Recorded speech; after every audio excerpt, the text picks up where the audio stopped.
I'm nervous. I have to be honest with you. I'm completely nervous about my ride or die. I can tell you've agonized over it because you sound like McNulty in The Wire. Dude, I have like a nice McNulty reference. By the way, can we just talk for 1 second that McNulty's the worst character? No, he's not. He's fine. He's not the worst character, but he He's kind of the becomes least irrelevant interesting. over time. But by the way, whatever happened to McNulty? Like so many people from The Wire went on to do stuff, and I feel like that guy. That's fair. He's an amazing actor. He's British or something, I think. Anyway, whatever. Fantasy Football Happy Hour with Matthew Berry, served by Applebee's. Welcome to the Fantasy Football Happy Hour. I'm Jay Croucher here with Matthew Berry. Denny Carter with us today. Jimmy McNulty drinks for free. You can get into that. Connor's not here today. I actually don't know where Connor is. Didn't ask anyone about that, but presumably he'll be back. He's at a Wire Fan Fest is what he's doing right now, where he went to the Jimmy McNulty line because that line is shortest. Do you want to apologize to McNulty? Do you want to Absolutely apologize not. to Dominic West? Who, by the way, has been nominated for Golden Globes outside of The Wire. Didn't know that. That's totally fine. It's not his fault, but I would just argue that Jimmy McNulty still was the least interesting character on The Wire, one of the all-time great TV shows. Give me some Stringer Bell, give me some Avon Barksdale, give me some Omar. Marlo Stanfield. Come on. Denny, who's the worst character? Yeah, before the show, I was talking with Jay about this. First of all, it's an outrageously bad take to say McNulty's not an interesting character. Thank you, Denny. And he, by the way, the guy who plays him, Dominic West, is an amazing actor. You're missing out, Matthew. I looked at all the characters from The Wire before the show, okay? And I loved the show back in the day. I didn't find any characters I didn't like. So I don't really have a take for who's the worst because they're all good. Well, I could kind of do without Bubbles. I think Bubbles is the weakest character. Bubbles doesn't give me much. Bubbles was, it wasn't like super, he's a little bit of a fast forward. But no, but for somebody that got significant screen time, McNulty was by far the least interesting. And the, I forget her name, but like the DA that he had the affair with. Yeah. Come on, like that was a boring storyline. You didn't care. You didn't care about her either. Like, stop it. Yeah. Well, and she ended up becoming a semi-bad guy on the Blacklist. By the way, the Blacklist. Just so you know. Amazing. Yeah, some of James Spader's finest work. By the way, the Blacklist is an awesome show for like the first 6 seasons, and then it like just, then they just drive it into the ground. Like, because at one point you're just like, just. For the love of God, I'm not going to ruin it for you, but just like there's one big secret that goes throughout the show, and it's just like you're get to it already, and they don't. And then anyway, we'll try to get to the Blacklist around mid-season. But today we're going to get into 100 facts. You have your column out, your annual column on NBCSports.com, Matthew. So we're going to dive into some of the best hits there. We'll get into a little preseason recap, tackle some of the news, then close out with some MVP picks. But let's get straight into the 100 facts, Matthew. All right. So this is a column that came out about like 2 weeks ago, just to be clear. Since that time, by the way, Draft Day Manifesto, Love, Hate, all out on NBCSports.com, Rotoworld.com. Go there, check it out. Check out all of Denny's work, too. Denny has been publishing. He's a publishing fiend. He's pumping it out. He's been pumping it out, unlike you, Jay Croucher, who just shows up and talks. Yeah. For the love of God, open up a computer I have screen. A kicker column, guys. Kickers. Come on. Absolutely. Yep. If you play in one of those godforsaken kicker leagues, Denny is your guy. But here are some of the facts, Denny, and I want you and Jay to react to them. Last December, Tony Pollard told reporters that he didn't start feeling fully recovered from his broken leg the previous year until after the Cowboys' Week 7 bye. From weeks 1 through 6, Tony Pollard had an avoided tackle rate of just 7.3%. That was second lowest in the NFL among running backs. But from weeks 8 through 18 last season, Pollard had an avoided tackle rate of 25%, third highest among running backs. Again, the first stat I told you was he didn't feel he started fully recovering from the broken leg the previous year until after their Week 7 bye. What do you make of these facts? I'll start us off, Danny. I think with Tony Pollard, friend of the show, Tony Pollard, who came on the show and told us exactly that he didn't really feel right until the second half of the season, which makes sense because he broke his leg in that playoff game against the Niners. And I just think that this is something where you just look at him visually. In the preseason, he had a run against those Niners where he just looked more explosive than at any point that he did last season. I think still with Pollard, he is still young enough that I think you have to regress a little bit to what expectations were going into last season when he was going as a first-round pick. So, look, there is obviously, it's difficult because Tyjae Spears is going to get his own work, Denny, but I think there are worlds where Pollard is so good and looks like the guy who was playing a different sport in games like 2 years ago against the Vikings for the Cowboys, where he looked like the best player on the planet. I think there are worlds where he can arrest, he can get 60-65% of the touches in that backfield if he shows that same explosiveness that he did. And I think he's being a little bit underdrafted right now, Denny. I think so too. And, he has looked more explosive. He has looked more agile. He's breaking more tackles this preseason. You mentioned that game against the Niners. That's one. And I think Matthew's facts are really kind of highlight how much things changed when Tony Pollard felt 100% back from that leg injury that he suffered, which was a serious leg injury that fantasy managers, including myself, to an extent, kind of ignored, right? Going into last season, oh, he's fine. It's just a broken leg. He'll be fine. And he told us, he told you guys at the Super Bowl. He talked with me and Pat Doherty, and he said, look, it just wasn't right. I wasn't right until later in the season. And I think that kind of those kind of nerdier running back metrics, broken tackle rate, evasion rate, things like that, speak to a guy who got back to form. If he carries that over into this offense, I think he could be the lead back. We expect it to be a better offensive line as well, and so Pollard. I mean, I'm at 28. I have Tyjae Spears at 32. I actually think both guys are going to be productive this year, along with the fact that I think their cost is right. Like it doesn't, you're not going to go to the season with either of these guys as your starting running back. But I do think Pollard specifically is being a little bit underdrafted. He was the poster boy, the cover boy, if you will, of the Rotoworld Fantasy Football Draft magazine last year. Now, that didn't work out, so apologies there. But the fact of the matter is we're a year removed from everyone being like, oh yeah, this guy is elite. All right, next stat. Let's stay in Tennessee. Will Levis, okay? Last season, no quarterback had a higher average depth of target than Will Levis. In fact, over 22% of his passes traveled 20 or more air yards, no other quarterback above 15%. You see it there on your screen. Cincinnati, you think about this new passing offense. Cincinnati ranked 5th in pass rate during Brian Callahan's 5 seasons as an offensive coordinator. Last season, Calvin Ridley ranked top 5 in deep targets. And last season, among wide receivers that saw at least 30 targets, both DeAndre Hopkins and Treylon Burks ranked top 18 in average depth of target.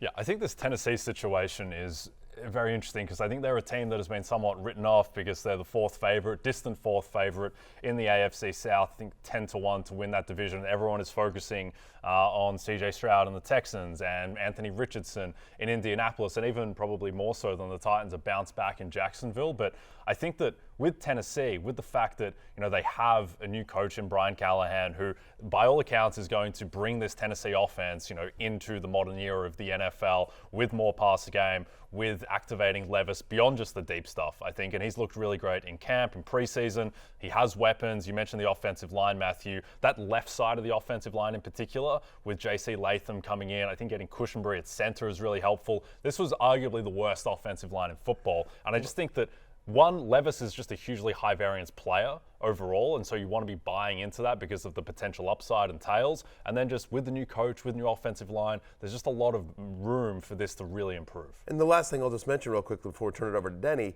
is that the new offensive line also has a new coach. Brian Callahan's father, Bill Callahan, is a wizard. Is literally one of, if not the greatest offensive line coach in the NFL. And they were able to get him from Cleveland because of the unique situation. His son is the head coach of the Tennessee Titans. Denny, what do you make of this? Is Will Levis is a sleeper? Are the Titans going to be a high-flying, deep-passing team again?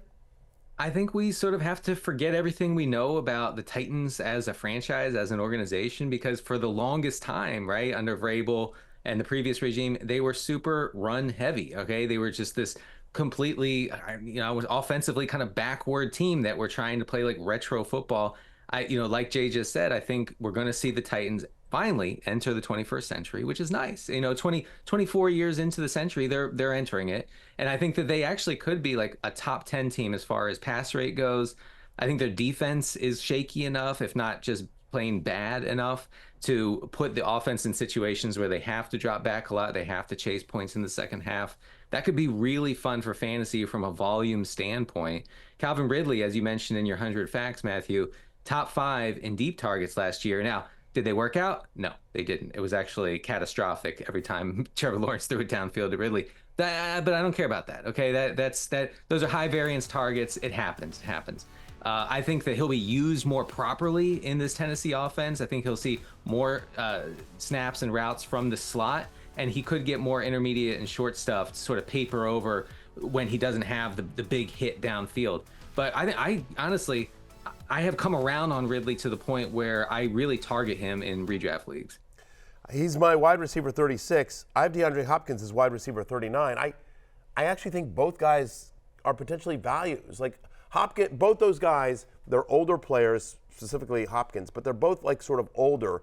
And I just feel like people are like, been there, done that. Like Ridley came back after the suspension. He wasn't great last year. He had a couple of flashy moments, but he wasn't great. And Hopkins, like I'm sort of, and I'm like, yeah, but this is different. I agree with what Denny said. You have to forget everything you know about the Titans offense before. And Hopkins is one of those guys, again, and we saw flashes of it with Levis last year. Like Hopkins can still get deep, and he's a guy where separation doesn't matter the way it does for other wide receivers because DeAndre Hopkins is so good, so big, has such great hands and such great body control. If you get it somewhere near DeAndre Hopkins, even if he's got 2 guys draped on him, he's coming down with the ball. Yep. And so you're telling me he's barely a top 40 wide receiver? I don't see it. And by the way, health reports is that they think he's going to be ready for the first week, I should say. But if he misses a week, whatever. Again, he's not even going inside the top 40 of wide receivers on a lot of sites. I'm at wide receiver 39. I think both guys are values this year. Yeah, I think with Ridley too, it gets a little bit glossed over the fact that he hadn't played football in multiple years going into last season. So it seems perfectly reasonable that he would have been a bit rusty. And I think it's a situation a bit unlike, say, Deshaun Watson hadn't played football in multiple years either. Deshaun Watson physically just doesn't look like the same guy. Calvin Ridley looked physically like the same guy. It's just there was rust and he was dealing with drops and Lawrence was constantly hurt. And also another thing with Hopkins is, people don't really bring this up, but how bad Deshaun Watson has looked in Cleveland, you have to buy into a little bit the idea that a lot of Watson's production in Houston was tied up to chucking these deep balls down the field to DeAndre Hopkins and those contested catches. So I think that Hopkins is going to continue to help out Levis a ton. Him and Will Fuller. Yeah. Wherever you are. Yes. Where are you at, Will Fuller? Where are you at? I think just real quick on the Titans offense, I think that everybody in this Titans offense is being undervalued and underdrafted. And folks can get real values on both the running backs, Pollard and Spears, see how that shakes out on the 2 receivers, Ridley and Hopkins. And honestly, in super flex leagues, you could do a lot worse than Will Levis late in drafts. I totally agree. And don't forget my guy, Chigakonkwo. Yes, Chiga. If you're, listen, I know, deep tight end. If you're, if in the, in the tight end 15 range. The McNulty of the Titans offense. You take that back. You take that back. All right. Here's another stat for you guys. Last season, only 3 players had more carries inside the 5-yard line than David Montgomery. In 11 of his 13 full games, David Montgomery scored a rushing touchdown. From weeks 10 through 18, this is after David Montgomery returned and after Jahmyr Gibbs had sort of exploded, right? From week 10 on, Jahmyr Gibbs, 14.4 touches a game. David Montgomery, 15 touches a game. Gibbs, 58% of snaps. Montgomery, 41% of snaps. Gibbs, 49% of red zone rushes. Montgomery, 45% of red zone rushes. Gibbs, 45% of goal line rushes. David Montgomery, 48% of goal line rushes. From week 10 on, again, after Montgomery came back, and after Jahmyr Gibbs had established himself, from that point on, Jahmyr Gibbs averaged 16.2 fantasy points per game. He was the 10th best running back in fantasy. David Montgomery averaged 13.6 fantasy points per game. He was the 19th best running back in fantasy. Jahmyr Gibbs is being drafted fairly high this year, but David Montgomery is not. Jay, what say you?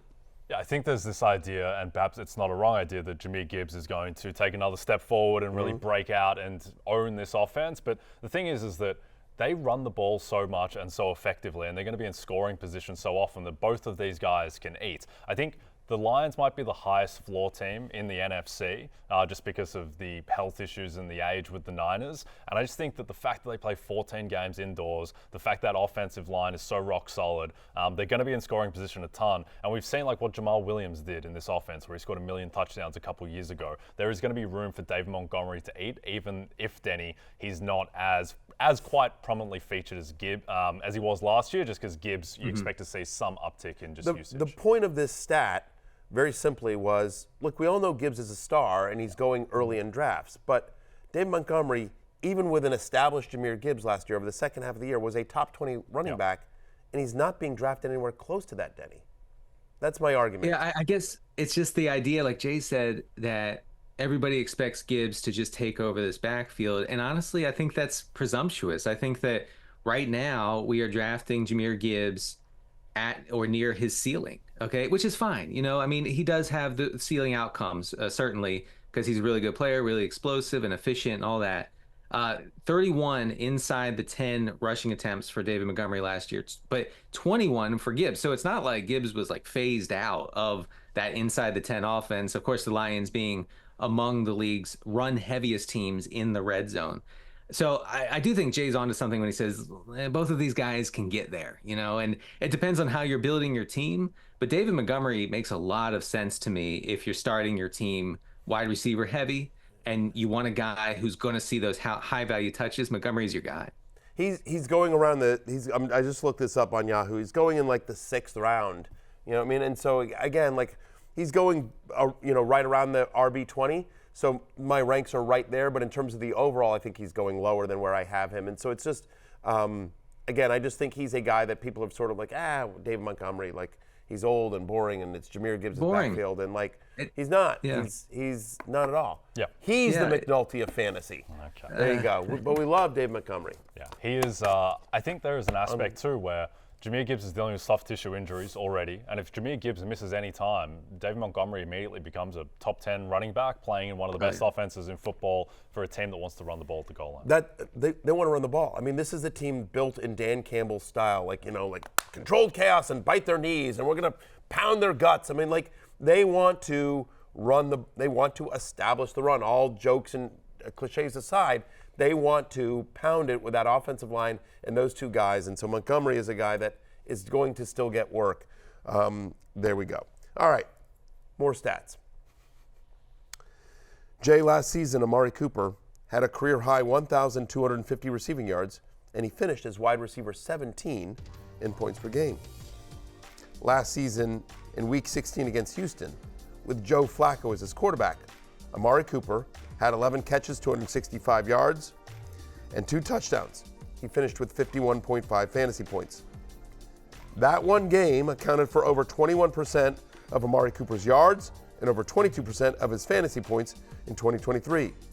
Without that game, on a per-game basis, Amari Cooper averaged 12.5 fantasy points, which would have been wide receiver 32 last season.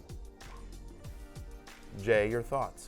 Very worried about the Browns offense in general, because I think there is this idea that Deshaun Watson is a very high variance quarterback and maybe 2020 Texans Deshaun is just going to show up.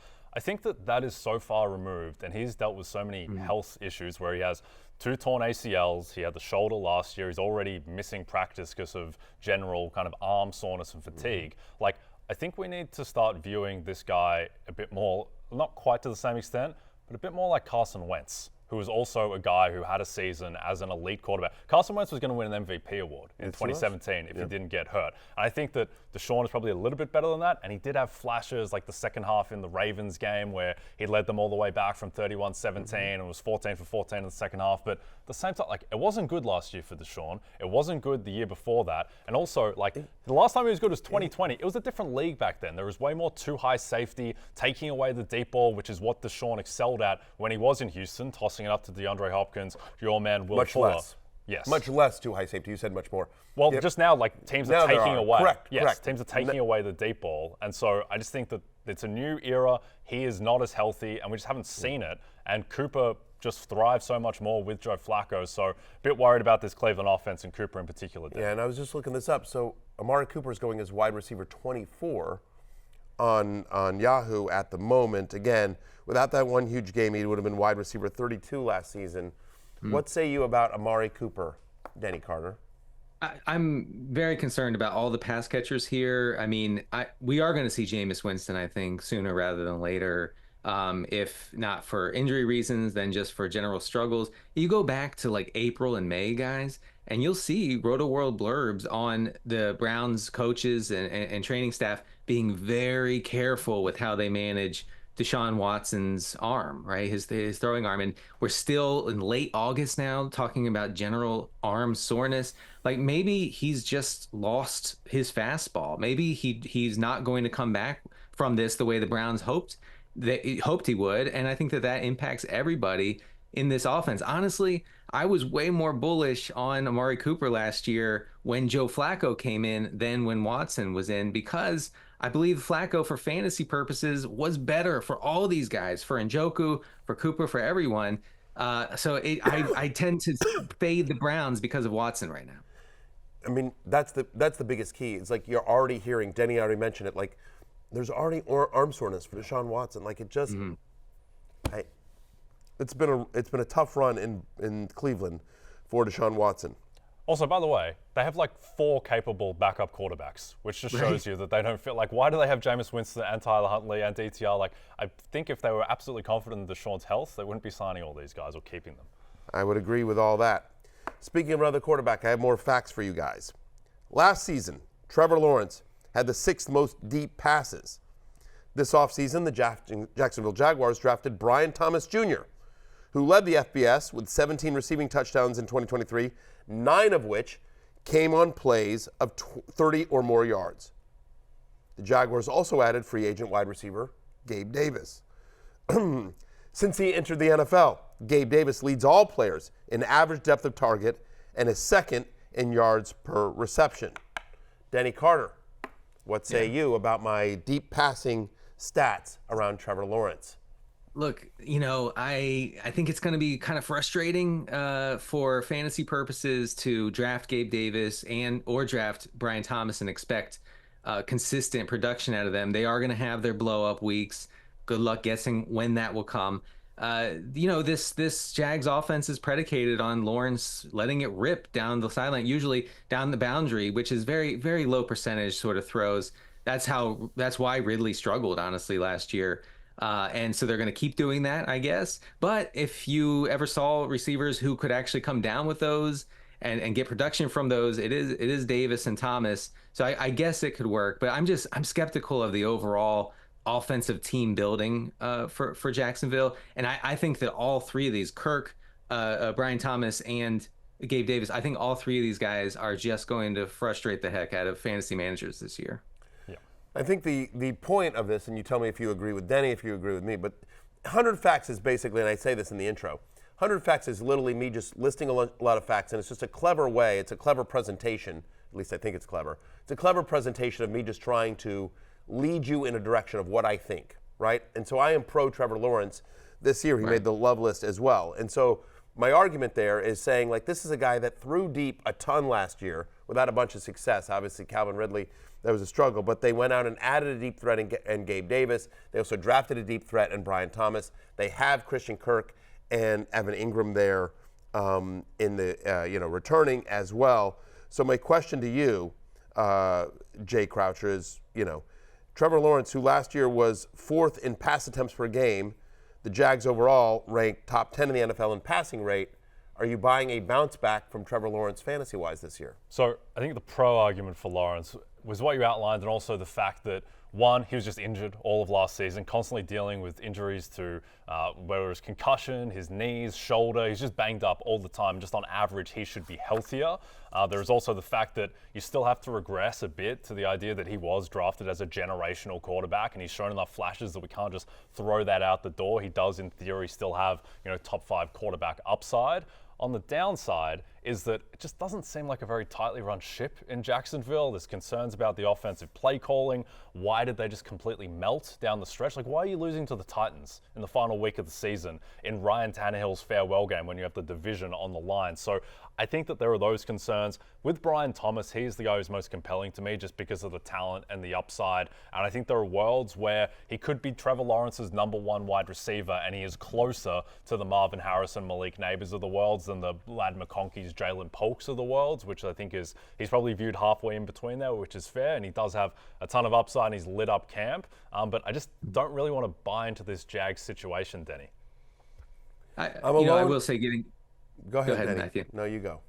Getting to Matthew's point, if you want to ignore the Jags receivers, that's fine. The way to play it would be to draft Lawrence and redraft and just let it fly. Hopefully he makes that connection with these big guys on the outside rather than the small guys he was throwing to last year for some reason on those same routes. So I do think you're onto something there. If he continues to be very aggressive on downfield throws, he's going to have a lot of spike weeks. It's going to be pretty good for fantasy. Yeah, and he also has a few yards with his legs. He's my quarterback 14. I think he's a high-end QB2, low-end QB1. I like him, and I'm also in on Christian Kirk this year. All right, next fact. Last season, the Rams used 11 personnel, 3 wide receivers, on an NFL high 95% of their plays from weeks 13 to 17.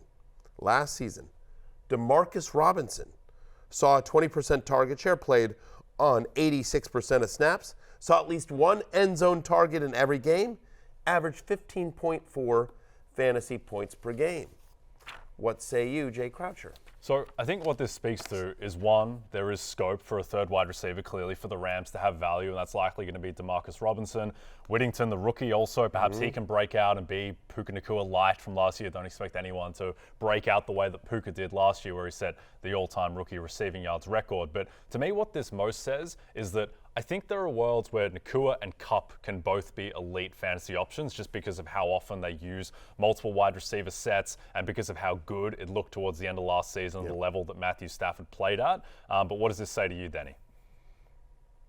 Yeah, I mean, I think that Robinson has contingency value, most importantly, which is that, if Kupp or Puka Nacua miss any time this year, then Robinson slots in as the clear-cut wide receiver 2 in, a pretty strong, high-power, probably pass-first Rams offense.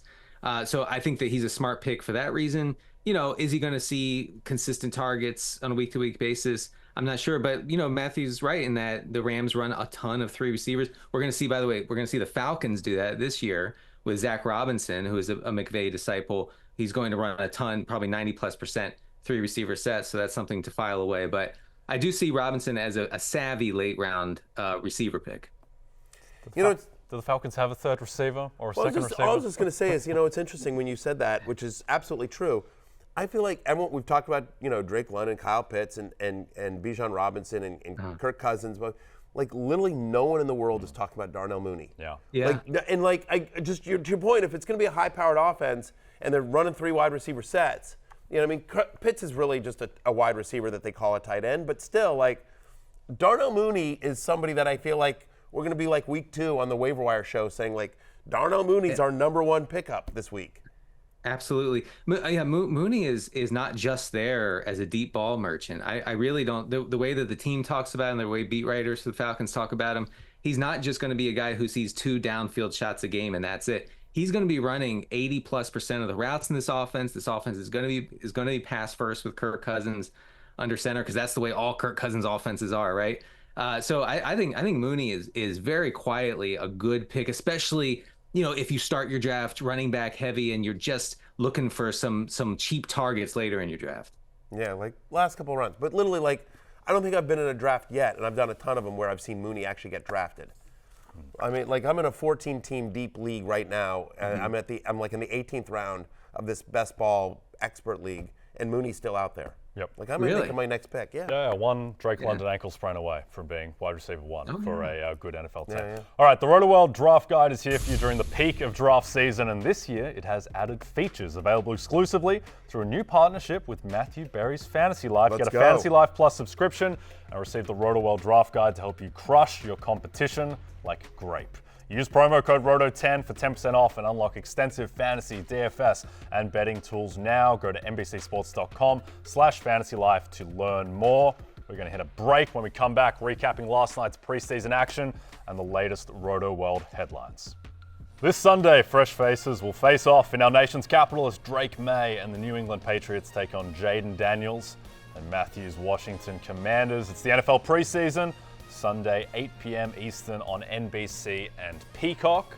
Speaking of the preseason, last night, Colts take down the Bengals 27-14. The big story out of this, Denny, is Anthony Richardson, who had a good start and not a very good end. Now, excited for this because we have a bit of a divide on Anthony Richardson Island. It's like Jack and Locke going head-to-head on whether Richardson is going to deliver value this year. And Denny, you are probably the Locke side of this, not being as bullish on AR.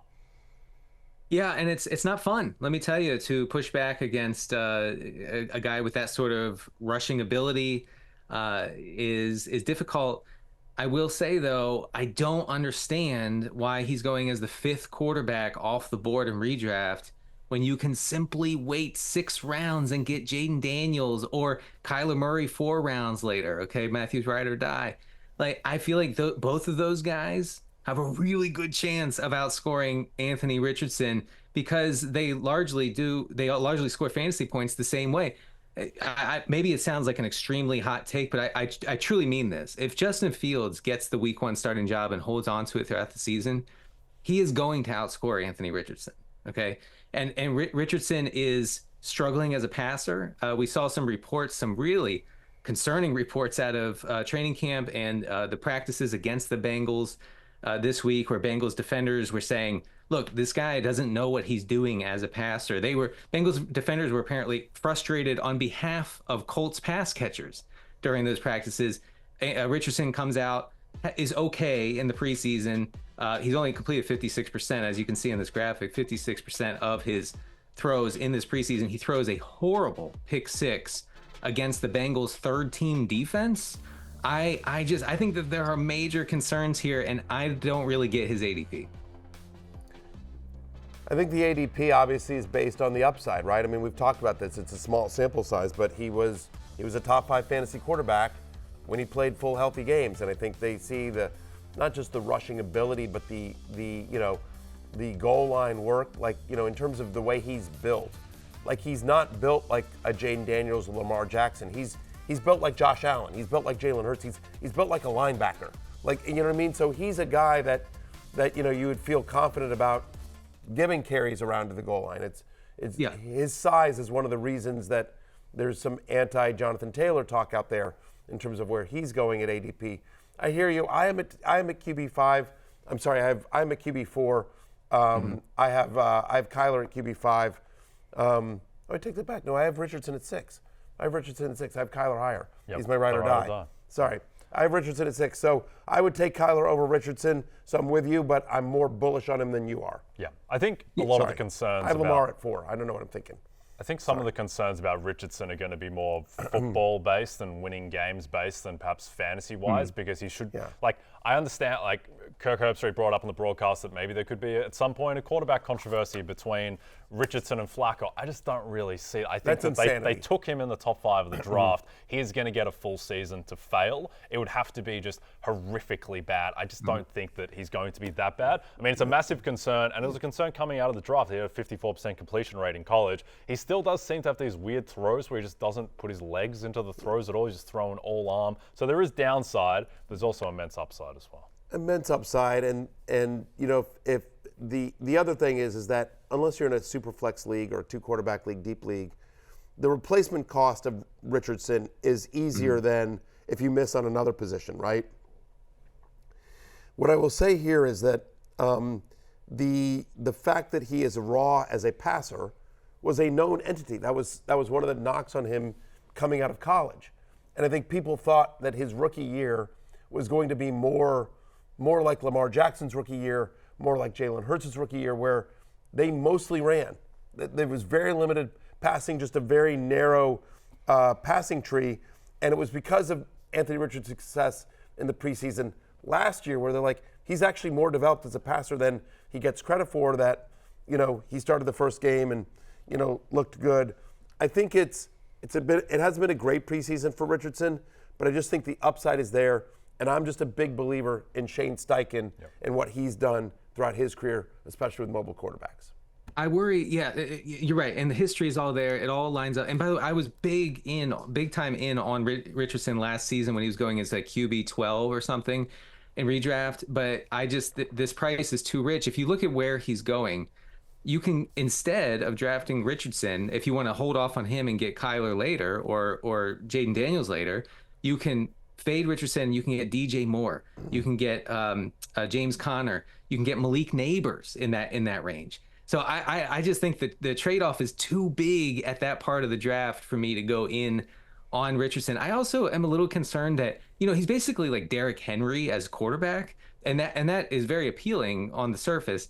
But last year, I think that he was kind of maybe surprised by how physical the tacklers were on defense, and he got hurt several times, and they were all on rushing attempts.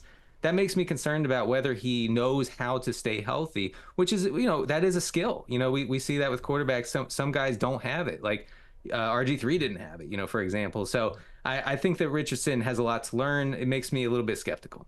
Yep, fair enough. Well, it's one of the reasons why I have Kyler Murray over him. Kyler Murray's my ride or die. Just draft Kyler Murray and you'll be fine. Be absolutely happy. Now, while Richardson played last night against the Bengals, one guy that did not play last night in that same game was Jamar Chase. Jamar Chase continues to hold out, as does CeeDee Lamb, as does Brandon Ayuk. Ayuk is he's holding in. He's at the 49ers facility, but he is not practicing. So my question to both of you guys is at what point do you hit the panic button on these guys? Because I'll be honest with you, we're all doing a guillotine league draft. The show and a lot of our producers behind the scenes as well. I had the eighth pick, and I'm actually up right now in the second round, which I'll deal with in a second. But at Jamar Chase was sitting there for me at pick 8, and proud fantasy life investor Jamar Chase. I love Jamar Chase, but I passed on him.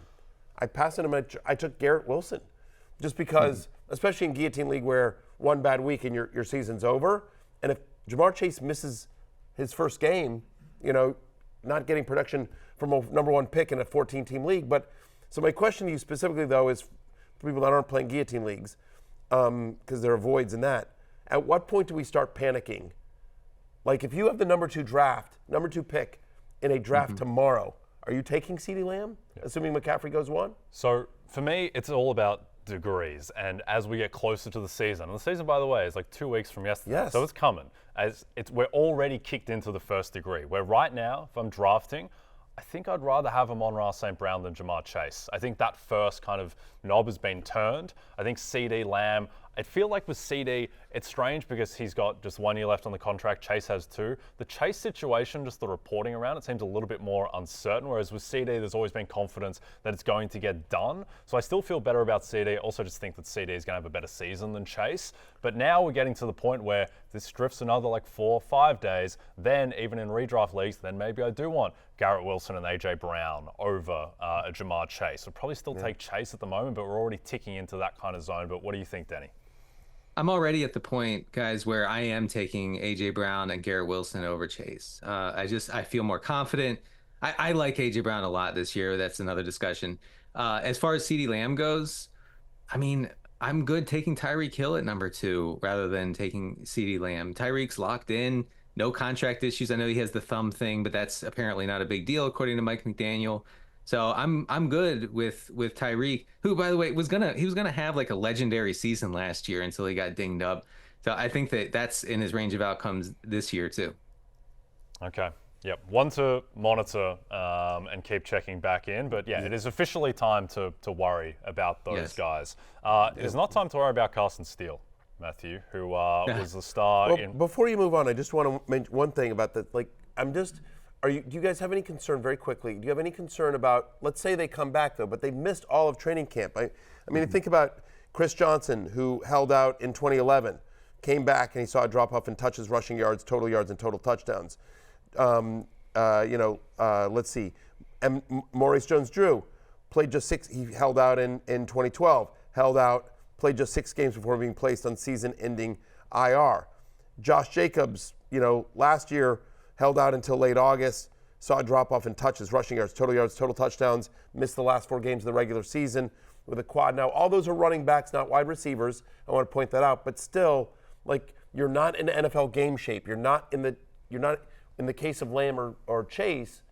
You're just not, in NFL conditioning, even if you're working out. It's not the same as running against defensive backs in practice every day. Yeah, I'd also bring up, and it's not the same, but last year, Nick Bosa, who did sign before week 1 and was out there against the Steelers for the Niners. And week 1, he's on a snap count. Didn't really do much. And then it was slow and ease into the season for him. The year before, he won Defensive Player of the Year. Last year, he didn't factor into that at all. So, the thing with this is it's speculative as to what the downside is, but it can't be good. It's not like they're going to be out there and fresher and better for sure. There is only downside risk in terms of re-injury, perhaps more likelihood of a soft tissue injury, all of that. And then also just an increased risk of the snap count being lowered first, Denny.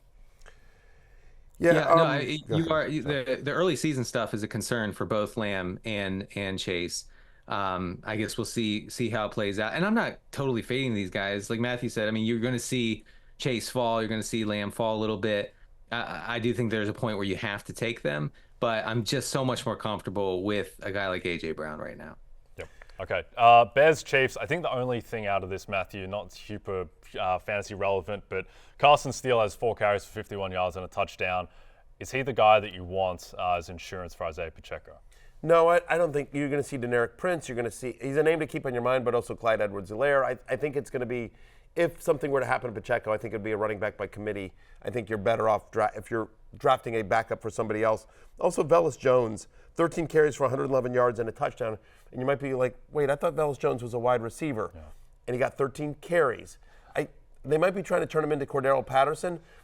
The only takeaway here is that, again, we've already talked about DeAndre Swift, who was on my hate list last week. This is going to be a crowded backfield.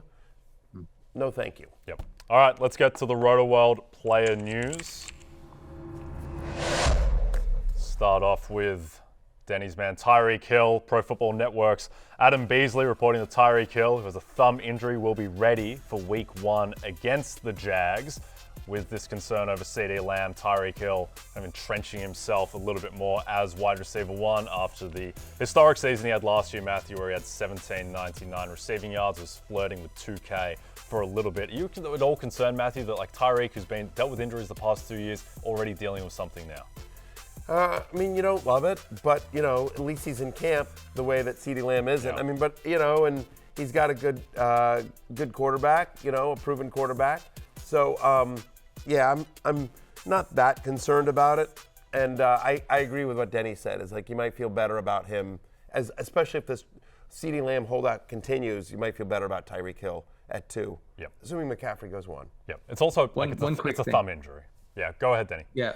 Right. It's thumb. And so that doesn't bother me too much. 1,800 receiving yards for Tyreek Hill last year. He was 45th in pass routes among wide receivers. So just keep that in mind when you're thinking about how good he can actually be. Yep. No, certainly has the highest ceiling of anyone. Another guy who, in theory, at least last year had a high ceiling was Jaylen Warren. Steelers head coach Mike Tomlin said that Warren's hamstring injury is not a long-term concern, even though he's very iffy for the start of the season. Matthew, how do you view Jaylen Warren in this backfield, particularly compared to my man, Najee Harris? I like Jaylen Warren. I like him slightly less than Najee Harris. I do think Najee Harris is a prototypical Arthur Smith running back and will be the head of this committee. But both guys are going to get a ton of work. And I hope that the fact that Mike Tomlin is usually one of those guys that's fairly accurate with the press. Shout out to Coach Speak Index, who tracks all that. But Jaylen Warren, who I think is probably the better running back than Najee Harris. So I actually like Jaylen Warren at cost just because he's dropping because of the concerns about the hamstring. So whatever, he misses 1 game. But both guys are going to be productive this year in that run-heavy Steelers offense. And so, I'm good to hear that maybe he misses 1 week, 2 at the most, but not a serious long-term injury for Jaylen Warren. I'm in on him this year. Yep. Danny, where do you stand? It's not as serious as it might have sounded at first, so that is good. It's good for my best ball teams because I have a lot of Warren. Hopefully, we're hoping and praying that he's okay. But yeah, I think it could be kind of a rough early season as they kind of, make sure he's 100%. But over the long haul, Warren should be fine. Okay. So yesterday we briefly mentioned this as the news dropped live, but the Eagles acquired Jahan Dotson and the 5th-round pick from the Commanders in exchange for draft picks. And Matthew, on Monday, before the trade, we heard you speak on Jahan Dotson and his struggles. I have no interest in Jahan Dotson, and that's coming from me. I don't know if the Commanders do, to be honest with you. He's had a rough camp. It's not like they're been trying to pretty. figure him out in the slot. They're trying to. That has gone south very quickly. Yeah, it's very odd. They don't have enough depth to get rid of him, but like it is for whatever reason, like he's had a bad camp. He's not playing with confidence. That was a bad miss. This weekend was better for him than it has been in a while. But this is freaking Homer Berry coming over and saying that hurts. I don't want Jahan Dotson. I don't want Jahan Dotson this year. Well, the Commanders don't want Jahan Dotson this year either. No. I mean, I think I was dead on, except for the fact that I said they didn't have enough depth to get rid of him. Apparently they do. Well, they may not, but they may not, but they still got rid of him. As a Commanders fan, I'm also, by the way, I'm so bitter about this because once again, just yet another awful draft pick during the Ron Rivera regime. They could have had Chris Olave. Chris Olave was there for them in that round, and the Saints traded up with the Commanders. The Commanders traded back a few spots. I forget who they got. Doesn't matter. That person isn't nearly as good as Chris Olave, and they drafted Jahan Dotson in the first round that year. And now they give him, they give a first-round pick to the Eagles for what's much less, a third. Yeah. They send Jahan Dotson and 2 7s for a third and a fifth, I think, or something like that. I don't know. It's awful. Whatever. Washington side of the ball. Here's what this means. Washington side of the ball means Diami Brown, who was a standout at North Carolina and has had some flashes in the preseason. He's going to be out there in 2 wide receiver sets. I think you'll see more 2 tight end sets as well. Mark my words on 2 things here. Zach Ertz is going to play a lot more than you think. A lot more than you think and probably want. Like, it's going to be him and Ben Sinnott, and ultimately Ben Sinnott's going to be the guy you want. But early on the season, if you're in a deeper league and you're desperate at tight end, Zach Ertz is going to be more of a thing than you think early on in the year. I promise you that. And also, get you some Luke McCaffrey. Luke McCaffrey season's coming. I promise you that. Luke McCaffrey's going to be a thing this year. Like I talked to you about Tank Dell last year. Last year I said Tank Dell's going to be a thing. And everyone was like, oh, come on, Barry. And what happened? Tank Dell was a thing.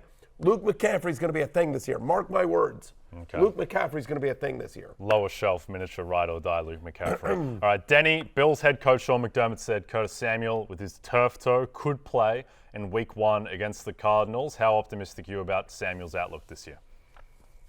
Not very. I started the offseason really bullish because he's in that Joe Brady system. He had a really good season in Carolina. In Joe Brady's offense, Brady seems to know how to use him, which is nice. We always like to see that for a player.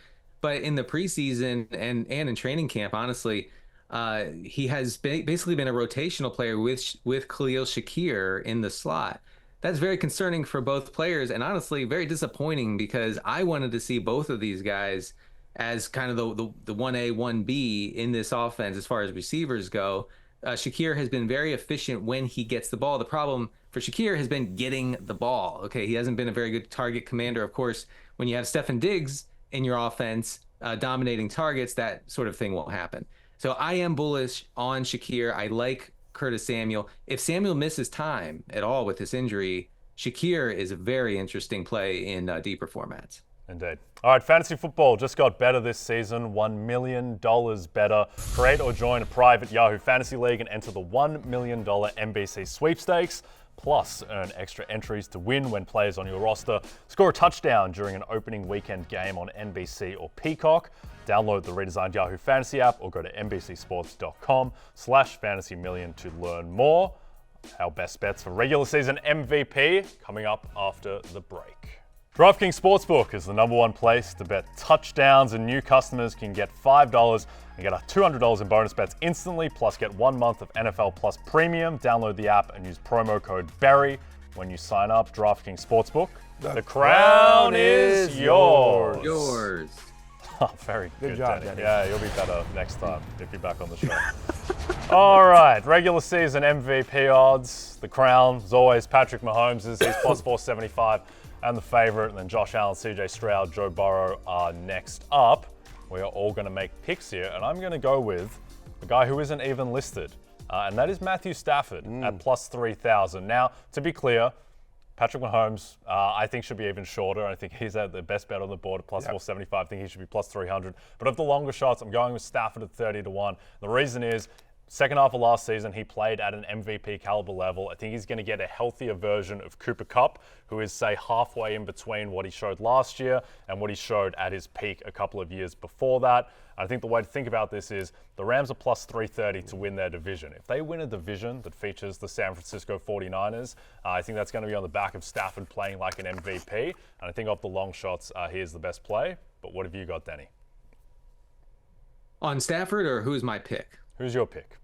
And my pick is Brock Purdy at plus 1,800. I'm old enough to remember, guys, last year when Brock Purdy was the MVP favorite for a little while before the Niners' destruction at the hands of the Ravens. I believe it was on Christmas.